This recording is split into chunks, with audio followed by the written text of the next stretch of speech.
Bonjour à tous et bienvenue sur France 24. Si vous nous rejoignez, cela pourrait être la plus importante fuite de documents confidentiels américains depuis l'affaire Wikileaks.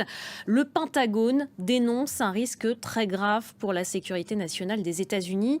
Alors que je vous le disais, des dizaines de rapports classifiés sur ses alliés ont été publiés sur les réseaux sociaux. Certains contiennent des analyses détaillées sur la guerre en Ukraine. Julien Chéhida. Et en Ukraine, sur le terrain, justement, en attendant une éventuelle contre-offensive de Kiev, à l'est, l'armée russe dit désormais contrôler plus de 75% de la ville de Bakhmout. On voit ça avec Alexandre Andoa.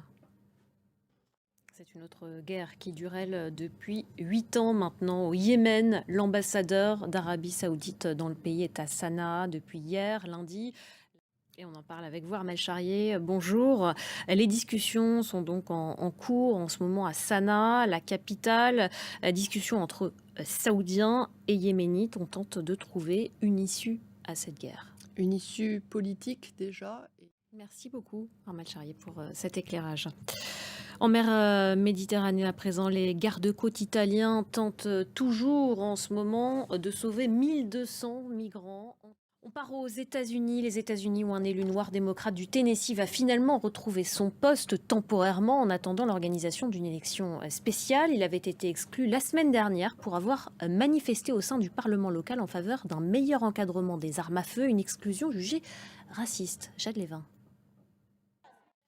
Les États-Unis qui déploient en ce moment en mer de Chine méridionale 12 000 soldats, une mer que Pékin revendique presque entièrement.